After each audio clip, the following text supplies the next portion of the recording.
El campo de batalla de esta pelea fue Twitter, los enfrentados, por un lado, el presidente Petro, por el otro lado, el presidente de la ANDI, que es el gremio del sector privado de los empresarios en Colombia.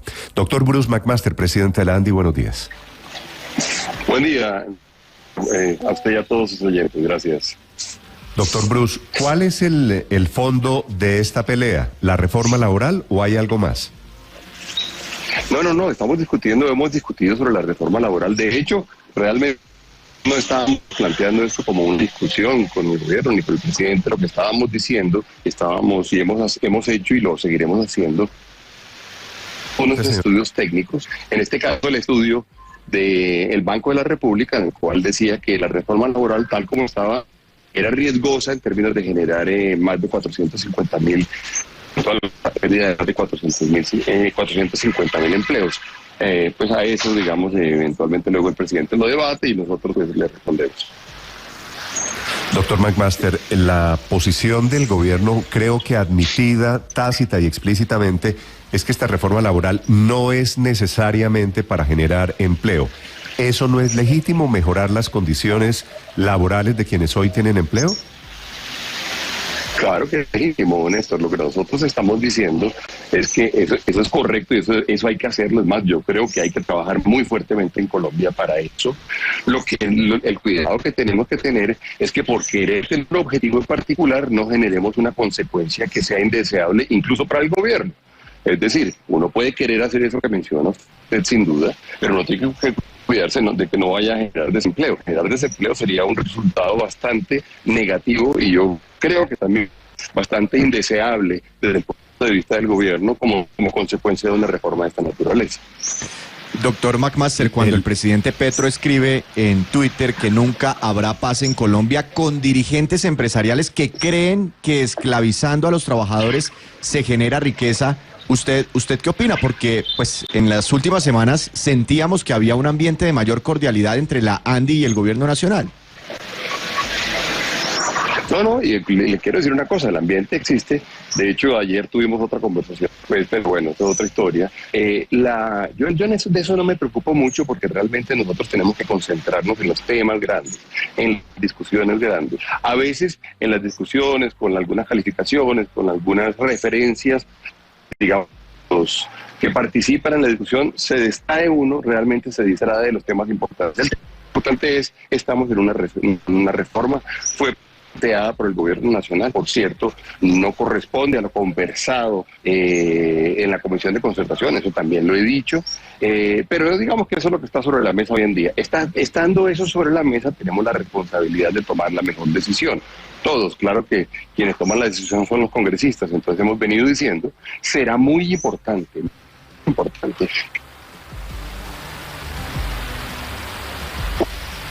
¿Será muy importante? De cada uno de los 76 artículos. Sí. Doctor Bruce, le entendí que usted dijo que habló ayer con el presidente Petro. Ayer conversamos un rato. ¿Después del cruce vía Twitter? Sí, señor. ¿Y? No, bien, nos concentramos en la discusión de lo laboral. Él tiene una opinión, yo tengo otra, me pidió unos datos, se los estoy enviando. Esa conversación sigue y tiene que seguir bien lo razonable, porque es que los temas son muy, muy gruesos. Entonces, yo diría, estaba diciendo, Néstor, que nosotros inclusive yo estoy pidiendo que cada uno de los 76 artículos de la reforma hoy en día, si son más, pues, que sean incluidos todos, sea evaluado por grupos técnicos, que sea evaluado por grupos, por ejemplo, el grupo de la Unidad de Análisis Macroeconómico del Banco de la República, o el grupo del Departamento Nacional de Planeación que hace los análisis del mercado laboral. Que tengamos los elementos de juicio sobre la mesa, que para lograr un objetivo, eventualmente sepamos que podemos estar generando consecuencias que no le interesan ni siquiera al gobierno, o especialmente no le deberían interesar al gobierno. Doctor Bruce, usted ha hablado, el origen de este capítulo es el informe de un grupo de economistas, de técnicos del Banco de la República, que dice que se podrían perder vía reforma laboral 454.000 empleos.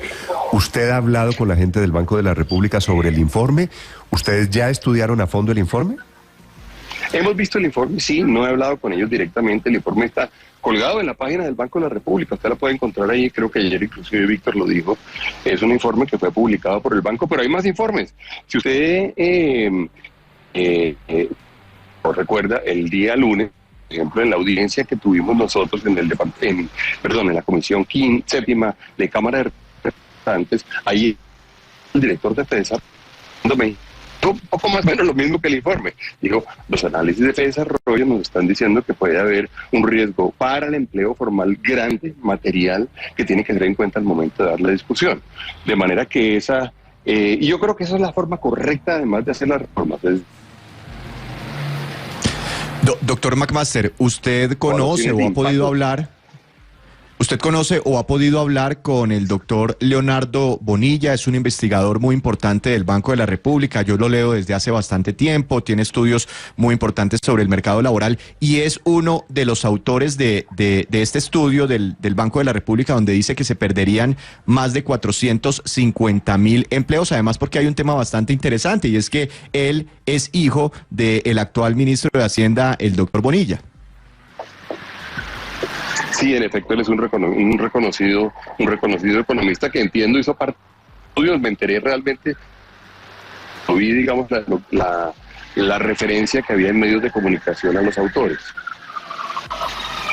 Y doctor McMaster, entonces, ¿cuál es el planteamiento de la ANDI después de esta investigación del Banco de la República? FEDESarrollo también dice que se pueden destruir más de 450.000 empleos.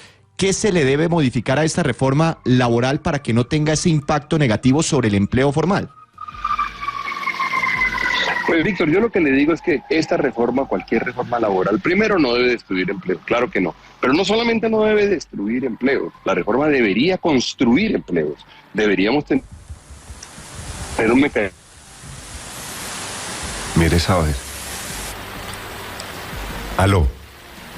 Se me está perdiendo, doctor McMaster.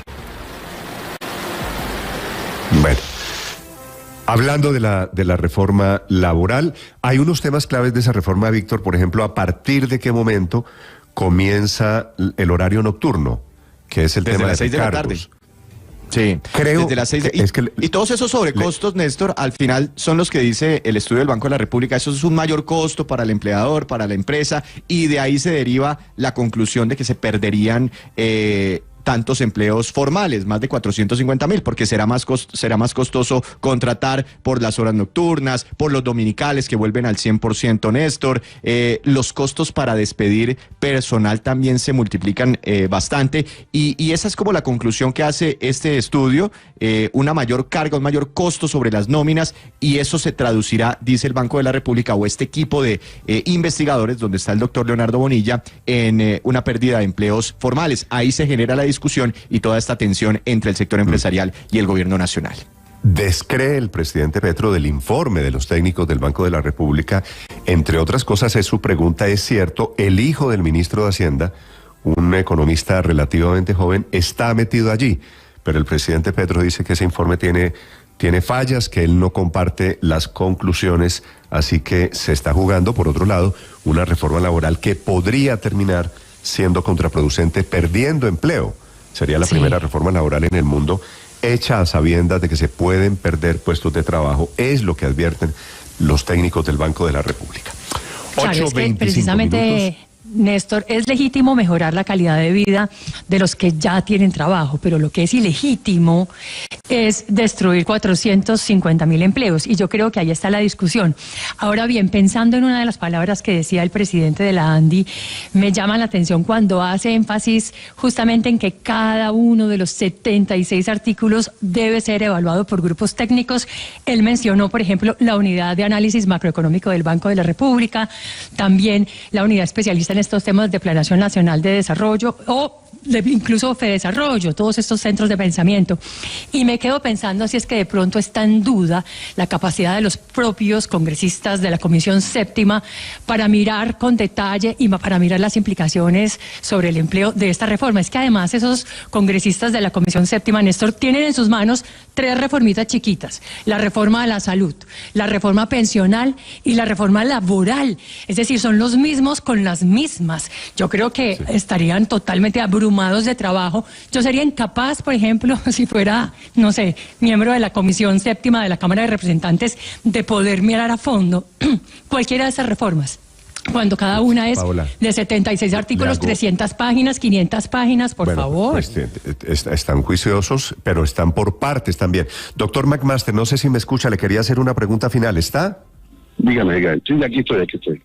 Vale, es el presidente de la ANDI. Le quería preguntar si en el tema de la hora en que comienzan los recargos nocturnos, el gobierno, me dicen, ha cedido algo, que no sea desde las 6, sino desde las 7 de la noche, por ejemplo.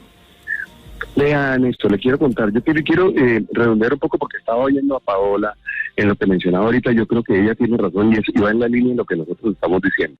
Hay varios grupos en el gobierno que fueron diseñados, que fueron construidos y que existen para darle elementos de juicio a las personas que toman decisiones de política pública. Por ejemplo, Planeación, Hacienda, el Banco de la República o los tanques de pensamiento inclusive externos. Esos grupos son para utilizarlos. Uno como congresista o uno como dirigente gremial o uno como ministro no tiene por qué conocer el detalle de cuáles son las consecuencias económicas de cada decisión de política pública. Para eso están estos grupos. Nosotros lo que hemos venido diciendo es: utilicen estos grupos, créanle a los grupos, trabajen con ellos, pídanle sensibilizaciones y pregúntenles cuáles son las consecuencias sobre empleo, sobre informalidad, sobre actividad económica, sobre oportunidades, sobre los emprendedores, sobre las pymes, sobre las bipymes. Háganlo, porque para eso los tienen y esa es la herramienta por la cual, además, o la razón por la cual esas herramientas fueron construidas. Y están a disposición del Gobierno Nacional y están a disposición, por supuesto, del Congreso de la República. Es cierto, las comisiones séptimas en este momento tienen nada más ni nada menos que la reforma de salud, que la reforma laboral y que la reforma de pensiones. Bueno, lo mínimo es que ellos tengan una gran cantidad de información a su disposición para poder tomar las decisiones que hay que tomar. Yo no he tenido conversaciones alrededor de cambios en la jornada para responder su pregunta, pero lo que sí hemos, de alguna forma, propuesto es que nos sentemos y terminemos de ver realmente cuáles son, con esa información, cuáles son las condiciones y cuáles son las mejores decisiones. Le quiero contar una cosa, Néstor. Por ejemplo, nosotros hemos venido proponiendo que haya un mecanismo para reducir la informalidad que se parezca en algo, por ejemplo, a lo que se hizo en el caso del proceso de paz en la justicia transicional. Digo yo, fuimos capaces de hacer una justicia transicional para, digamos, los temas penales. Ahora no vamos a ser capaces de generar mecanismos transicionales para los informales. ¿A qué me refiero? Ser formal es costoso para los informales. Entonces generemos mecanismos, por ejemplo, graduales, mediante los cuales a lo largo de 10 años, ellos comienzan, por ejemplo, el primer año no pagan, el siguiente año pagan solo el 10% de las prestaciones sociales, o el equivalente a las prestaciones sociales, o a los recargos, digamos, prestacionales. Eso se puede hacer también en términos de impuestos de renta, se puede hacer en términos de ICA, se puede hacer en términos, el IVA no, pero se podría hacer, por ejemplo, en esos términos, en ir construyendo una agenda de formalización que realmente le permita a toda esa economía informal y a todos esos trabajadores formales poder llegar a la formalidad. Eso es lo que nos daría, por ejemplo, mayor cobertura para pensiones. Ese tipo de propuestas yo creo que son las que tenemos que trabajar en este momento conjuntamente y poder sacar adelante. Yo creo que tenemos un reto grande. Me parece bien que se dé el debate. Ojalá se dé sin epítetos, sin calificaciones, sin descalificaciones. Mejor. Si no es así, no importa, pero lo importante es concentrarnos y como diríamos nosotros en el béisbol, tenemos que mantener el ojo en la pelota y que no descuidarnos ni un segundo, porque ahí es donde está el juego. Bueno, y el debate es realmente grande y realmente importante, es la posición de los empresarios. Doctor Bruce McMaster es el presidente de la ANDI. Gracias por acompañarnos esta mañana aquí en Mañanas Blue. No, Néstor, gracias por la invitación a usted. Blue, la alternativa.